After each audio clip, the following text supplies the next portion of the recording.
ভাই 20,000 কিলোমিটার হয়ে গিয়েছে and আমার বাইকের ইঞ্জিন এখনো untouched.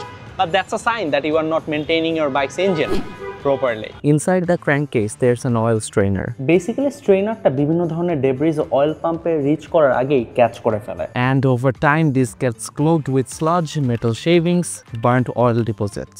ম্যানুফ্যাকচারাররা অ্যাকচুয়ালি রেকমেন্ড করে কয়েক হাজার কিলোমিটার পর পর এই ক্র্যাঙ্ককেসটা খুলে স্ট্রেইনার পরিষ্কার করা। যেমন according to the manual, street ফায়ারে প্রতি 12,000 কিলোমিটার পর পর স্ট্রেইনার পরিষ্কার করতে হয়। First thing first, take all the screws out and then take out the crankcase and clean it with a brake cleaner. And after a thorough clean, just make sure it's completely dry. And biker internal component cleaning এর জন্য one of the ideal solution is brake cleaner, because I can use it like this but it will dry very quickly and এটা internal কোনো component এ damage করবে না।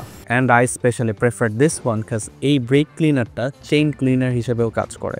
A clean strainer means proper flow of oil, and proper flow of oil means your engine lives longer. Assalamu alaikum.